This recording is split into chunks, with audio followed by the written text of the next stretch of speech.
Great. All right, so second half of testing and TDD we're going to cover today. I know yesterday we got into like a very brief intro. Y'all practiced a little bit.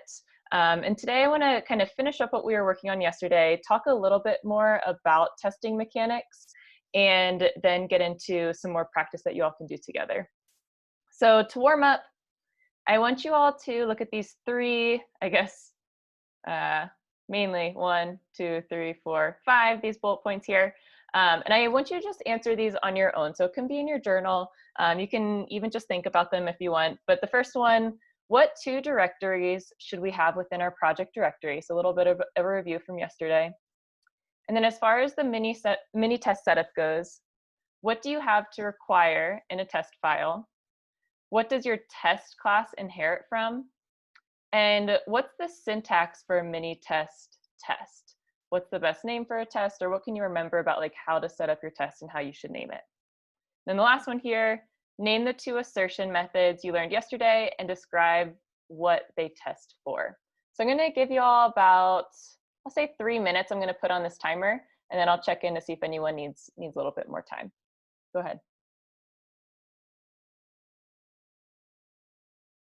And I don't mind during these times when y'all are working on your own, if you are more comfortable just like turning your camera off, muting yourself, just so you can like get that distraction out of the way, you're welcome to.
All right, if you feel like you need a little bit more time on this warm up, can you just give me a yes in the participants tab?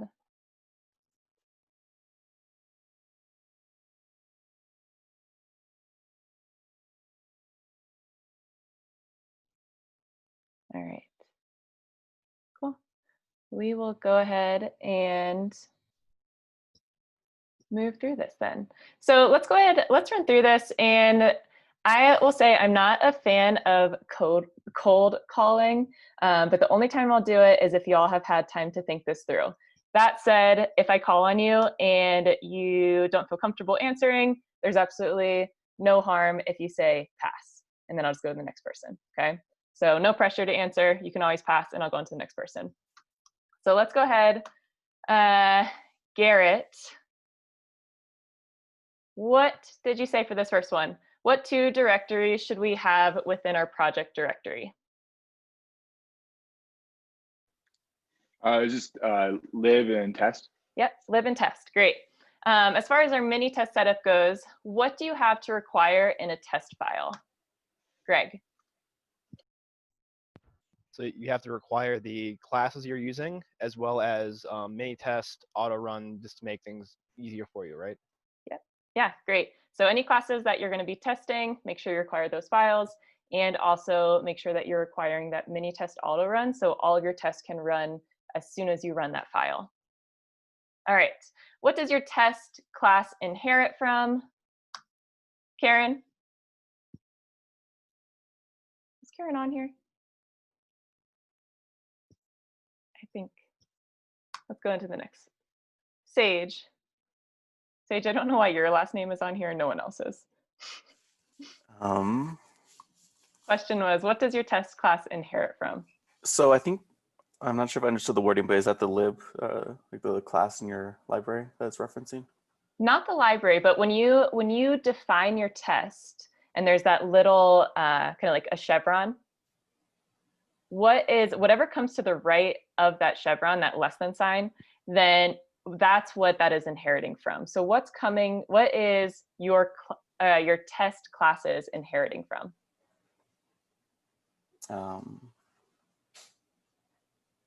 Okay, I'm gonna pass.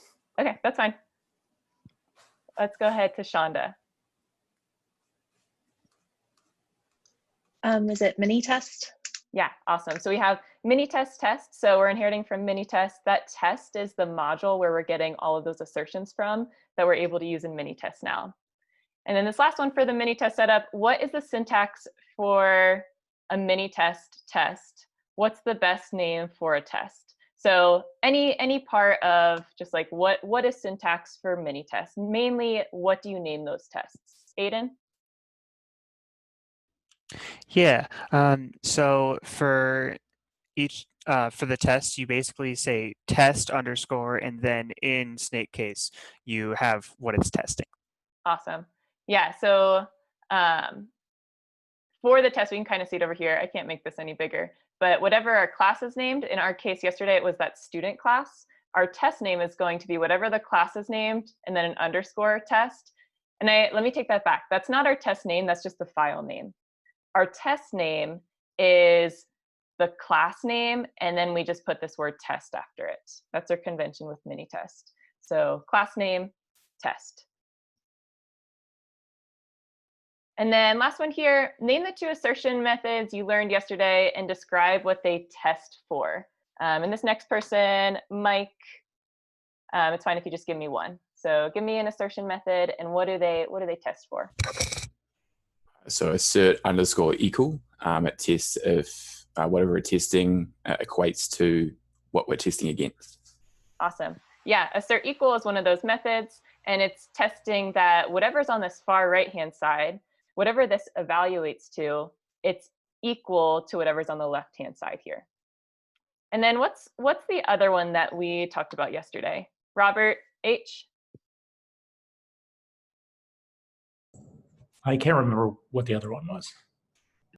I'll give it to you here. Do you remember what this assert instance of was? Or what this did? Whether it actually exists or not. Yeah, so it's testing to see if a certain class exists. So for this assert instance of, we're checking to make sure that whatever's on the far right-hand side here, whatever is stored into this variable, that this is a certain type of object. So we want to say, is this student variable, whatever's stored in the student variable, is that an instance of the student class? So assert instance of, it's making sure that something is an instance of a certain class. So we're making sure that that type of object can exist. Any questions on this warm-up? Go ahead and raise your hand if there's anything that I can clarify from yesterday.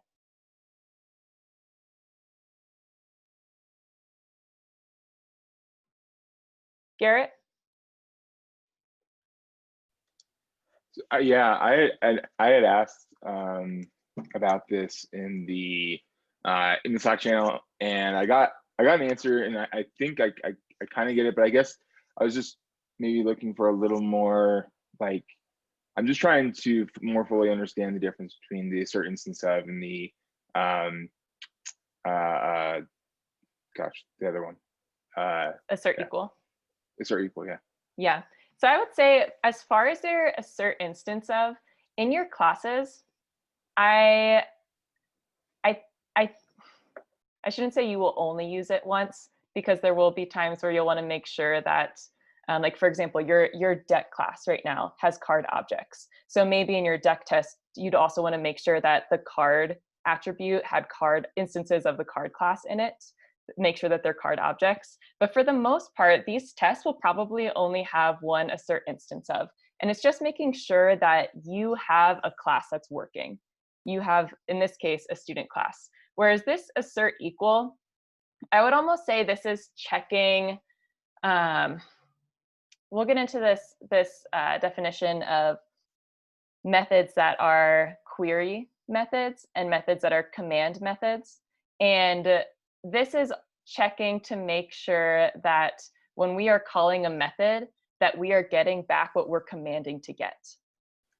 I think I get it. So like the assert instance of is sort of like, generally speaking, as you said, like we're gonna have like one one class maybe that we're testing per per file that we're running. So that's why in general there might just be like one assert instance of, because we're just trying to confirm that the class exists. Whereas like the assert equal is something where we're trying to, we could have multiple different methods that we're trying to define for a particular class. And so for all of those different methods, we need to make sure that that they can run. So there could be a lot of different, the assert equals more making sure that those methods and sort of those work on the class that we've created. Exactly. That those methods are giving you back exactly what you're expecting it to give you.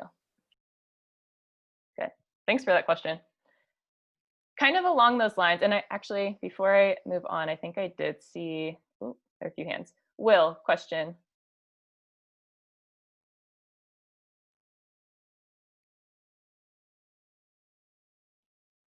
Will, did you still have a question?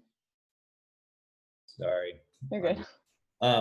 I don't know if it's jumping ahead, and so just stop me if it is, but I noticed on that WAR program that we've been working on, there was a setup method, and I started using that to set up a base case. Is that okay to do, or not something we should be doing at this point? It's okay to do. Someone asked that before class got started too. It's okay to do, but I would, sometimes I tell people to steer away from it until you fully understand how your testing works. If we have time today, I'll jump into it.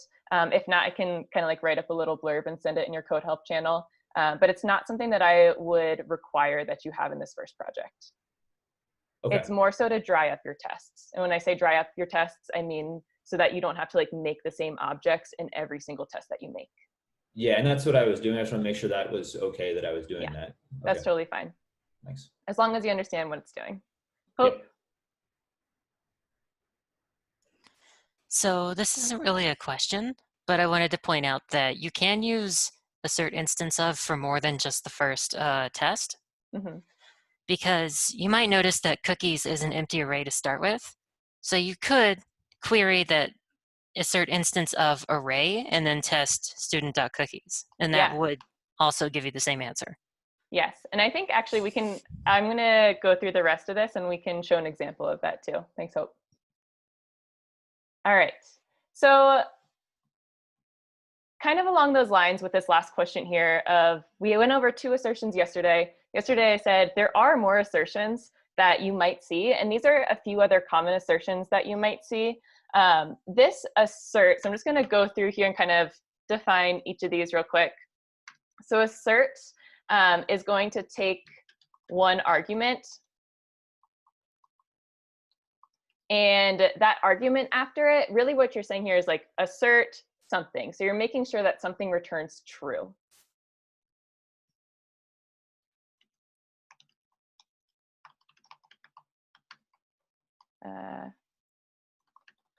Returns true. So it could be something like yesterday, and we'll get to this example in a little bit, you had something in yours that was like, check if something's an adult, if a student was an adult.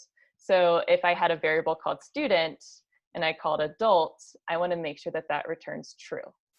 The other kind of like option that you could have done here is you could have said something like assert equal true, comma, student.adult. Both work the same, but that assert method is available for you to kind of make it a little bit easier.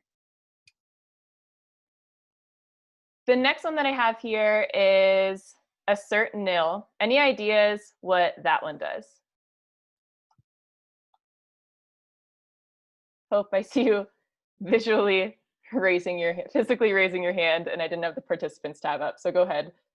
Hope. Checking to see if it returns nil.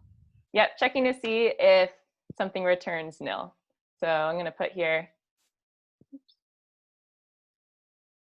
not letting me click in here, hold on.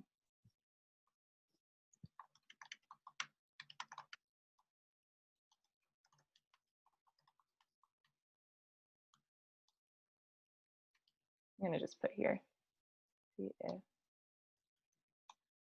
something returns nil.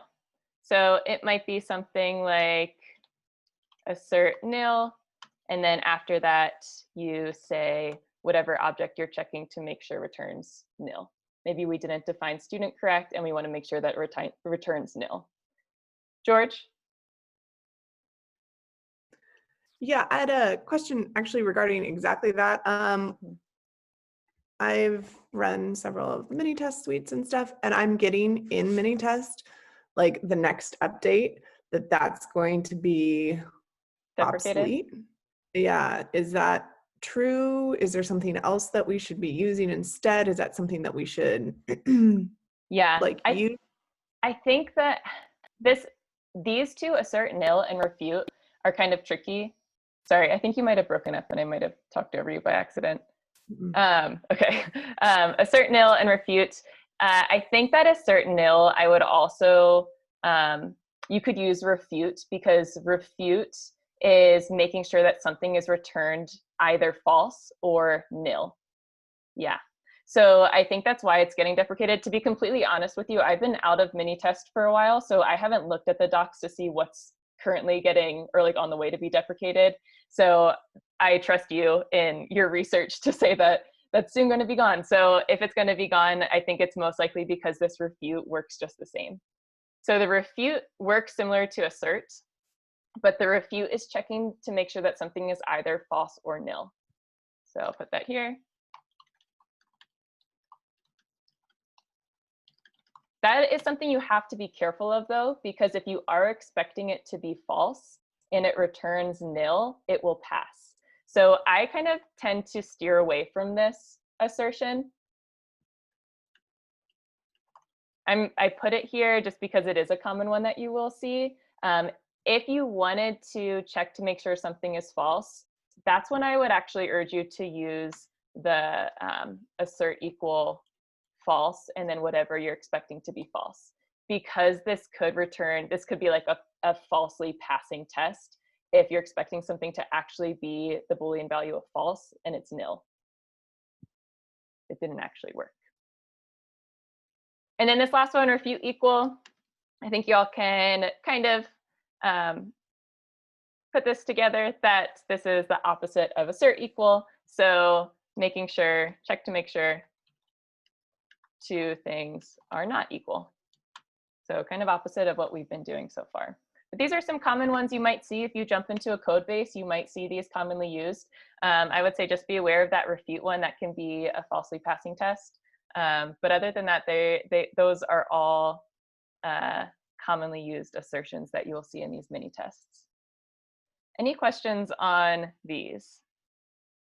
I will say they're not really used very much. I think you can get away with just using assert equal and refute equal for all of these. The others are there just to be a little bit nicer, a little bit more readable, a little bit less code to type. Curtis?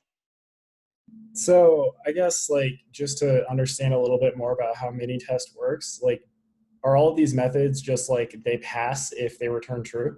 Like do they return a bool? Yes. exactly. So all of them are going to return true based off of whatever code is behind them. And if it's true, it passes. And I think that's something, if you are interested in that, Curtis, you can take a look at the mini test module to see how those methods actually work. That'd be kind of cool to look up. Yeah. Thank you. Uh-huh. All right. So I want to jump into this example from yesterday. And we have so far, we have tested the attributes. And so I'm going to jump down here and just get rid of this in my interaction pattern. This was creating a new student. We tested that we could have an instance of the student class. We also tested that we could have attributes, the attributes being a name and a cookie collection. And so I'm just going to get rid of that part that I just highlighted so I can focus on the next part. The next part is this add cookie. So when I call a method add cookie and I pass it a string, and then over here it looks like adding and calling that method again, add cookie, passing it another string. Then when I take a look at student.cookies, I have an array of chocolate chunk and snickerdoodle. So the test for this add cookie, there's no return value here. This is what we would consider a command method, meaning it's changing something about an attribute that is in this student class. And with command methods, you have to then test that object that it changed to make sure that it actually worked. So let's go ahead and put this into action. So let's say test, it can add, a cookie. So if I want to test to make sure that I can add a cookie to a student, I know I'm going to have a student in here to be able to test that. So I'm going to bring that student down, and I'm going to grab these from my pry, or my interaction pattern here, and say, okay, student, this student here, let's add the cookie chocolate chunk. And then let's also put this method on here of student.addCookie snickerdoodle. So I'm commanding it. What's going to happen is I want it to change that cookie collection. So then, again, following my interaction pattern, I want to check that this, when I call student.cookies, that I get this back. So in here, I'm going to say assert equal, and this is what I want to get back. So I'm just going to copy this. Oops. Copy that and put it here. And this is what I'm actually going to be running. Some things that you might see in testing is when these lines get a little bit long, sometimes people will put them into actual variables. So I could say something like expected is this, like I would expect to get that array back. My actual, what I'm actually going to run to get that is going to be this. And then down here, when I assert equal, I can just call those variables, expected, comma, actual. A little bit cleaner. And I think that you all will see this quite often. So I'm going to leave it like that. Jake, did you have a question? Yeah, so I guess at what point would you think you'd do that? Like, I wouldn't think to do that necessarily on 2 array objects, but is that kind of common practice? It's common practice if that line starts getting long. You can see this line over here on my screen. That's your 80 character line. If it goes over that, that's when I would start thinking, okay, let me put this into variables so I can shorten up this line. Okay. Other thing to be aware of too, we'll get into hashes, I think tomorrow. If you're ever asserting something that's in a hash with curly brackets, and I think Mike, when he teaches this class, or Kat, whoever's teaching it, we'll talk about this. You do actually need to save it into a variable. Sometimes syntax with these collections gets a little bit funky on this line. So to avoid that, putting them into these variables is sometimes very helpful. All right, let's go ahead. I'm going to keep that test just like this, and I'm going to go ahead and run this. Let me get out of this pry session. And let's go ahead and run our student test. Let's take a look here. So no method error, undefined method add cookie for student class or student object Penelope. So I haven't defined this method add cookie yet. So this is where it's having that issue, saying, I don't know what that method is. So we need to actually define that method in this class. So I'm going to say def add cookie, And add cookie is going to take an argument. We're going to pass it a string that's going to be a cookie type. So I'm just going to say that this is cookie. Okay, we have our method. I'm going to go ahead and run this again. And it didn't have an issue with that method. It was able to find the method, but now it's having an issue with what we said we're expecting and what we actually got. So it shows you here, expected, you can see this like little code here. The dash is what you expected. We expected to get this array with those types in it because we added cookies, chocolate chunk and snickerdoodle. But when we called student.cookies, we still just have this empty array. And we haven't added anything yet to this at cookies. And I think you all have seen kind of like something like this before, this code before. So how would I take this cookie that I just passed into this method and add it to the collection of cookies for this student object? And I'll get a raise hand for this. Any ideas on that?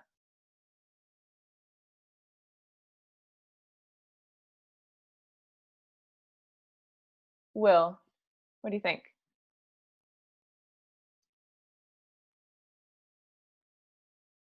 Oh, I think you're muted. Man, you think after the third time we get better at this? I do add cookies and then shovel in cookie. Yeah, great. That's one way you could do it. You could also, I think, call like at cookies.push and then pass it the cookie. This is a common way to do it. So I like that. And so we're shoveling that in there. And then let's go ahead and test that. And that's working. Cool. So again, just to point this out, and let me actually move down to this next slide, and then I want to give y'all a little bit of a break after this. So I mentioned these words command versus query methods. And right now, we have an example of both of these in our class students at this point. So when we talk about these methods, when we talk about a query method, you can think about query like a question. If I'm asking you something, I want an answer back, right? If I say, hey student, what's your name?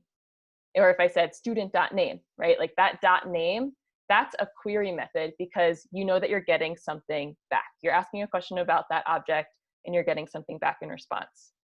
A command method would be something that it doesn't give you anything back, but it changes something about that object. And so I mentioned that this add cookie is a command method.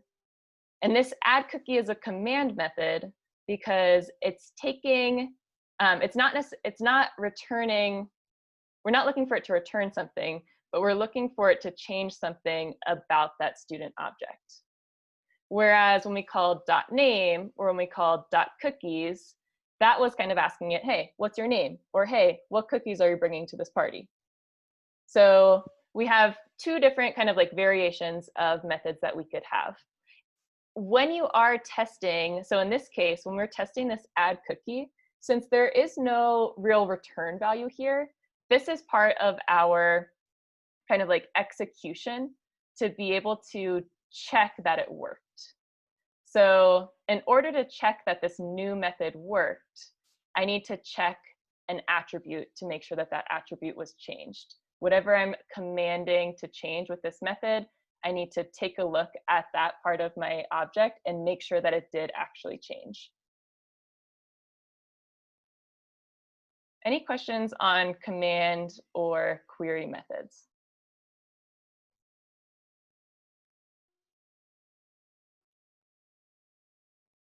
Let's go ahead, let's take a 5-minute break. When we come back, I wanna go over one more slide, this slide, and then I am gonna put you into groups to practice some of this on your own again. Hey, Meg. Yep. Just a quick question. I missed this. Did you say that all methods are either command or query? Yes, yeah. All methods, command or query. In some way, they can boil down to those two types. Okay. I have a question, I think, when you get back then. Okay, sounds good. Let's go and do 5 minutes, and then we'll come back.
All right, Will, did you have a question?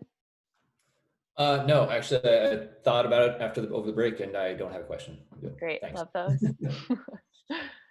Awesome.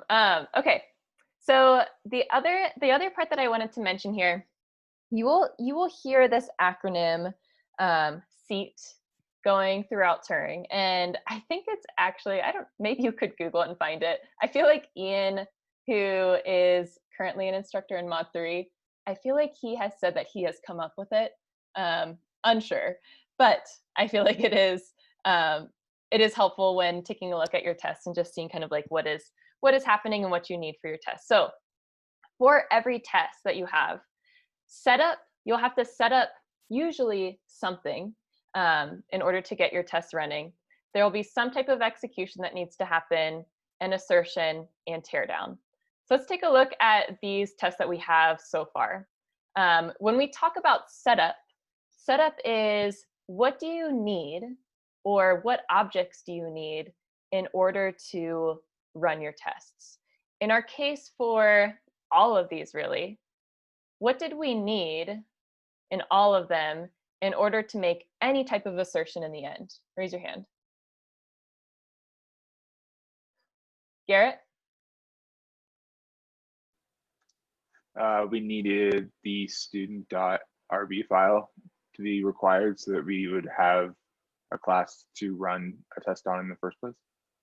Yeah, we do need that file. What I'm mainly referring to with that setup is what objects did you need to create? So I would say part of each of these tests, the setup in this case was this student object that we created. We had to have a student in order to actually make this assertion down here. In this case, the execution, there really isn't an execution example here. We didn't really have to do anything to student before we made that assertion. This down here is the assertion portion. So I think down here we can kind of see this a little bit better. So setup, create a student. The execution in this case is what did we have to do before we could actually make the assertion? And what did we have to do was call this .name on student. So this is our execution here. I could have also saved it into a variable in line 16. But the execution that I needed here was to call .name. Execution here is to call .cookies. And my assertion happens on both of those two lines. Down here, setup, I have student.new. This right here, I would say, is more of the execution. So I'm testing, I have to do a few things before I can actually make the assertion. But in order to actually do those things, I needed this for my setup. So I have my student object. I'm executing these command methods of add cookie. And then down here, and this also is part of my execution, calling that .cookies, down here is my assertion. So setup isn't always necessary. We saw in this first example, there was no execution here. So sometimes you might not have all four pieces. The last one that I haven't mentioned is teardown. And teardown is something that in most testing frameworks, you won't have to worry about. And what teardown is doing is it's just getting rid of those variables from test to test. So honestly, at this point, I would say, and I try to do a good job of this when it's like, hey, don't worry about this right now. I would say, don't worry about that T right now, because Minitest takes care of it for you. So you can kind of put that on the wayside and just know that in most all of your tests, you'll have a setup. You might have some type of execution that you need to do in order to make your assertions. Garrett, did you have a question, or is your hand still up? No, I had a question just to clarify. Yeah. So with as far as like the setup and the execution goes, like the setup is, we need to be able to, like, for example, when we're doing assert equal Penelope student.name, to be able to like execute student.name, we need to have already created that method in a separate file. So would that process of creating the method in a separate file be part of the setup, or is that considered something different?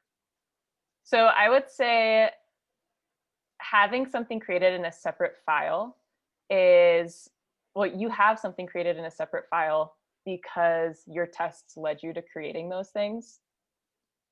Right. Right. Okay. Yeah. But I gotcha. Yeah. the setup for that like student.name or the setup for student.cookies is just having that student object.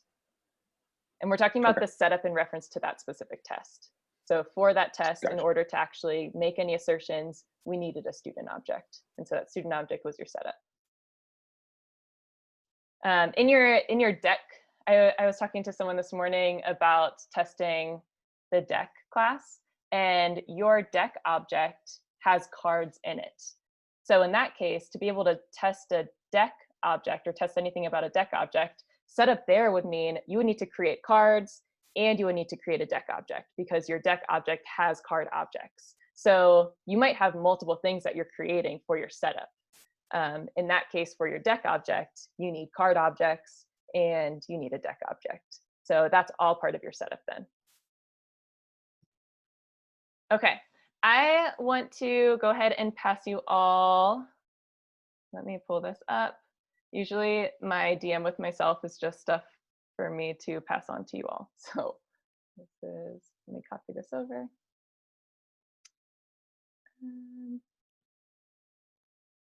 And you can start new on this. This looks similar to yesterday's, but I would like you to start on a new file for this test. So here is your interaction pattern that I want you to work with in your group.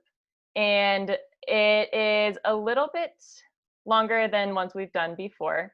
I'm going to try and give you all about 15 minutes for this, and then we'll come on back and see if y'all have any other questions after going through this, okay? So let me go ahead and paste this in here and get you all into breakout rooms.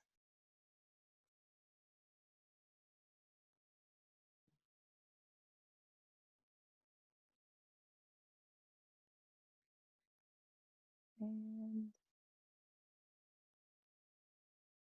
let's do that. There you go.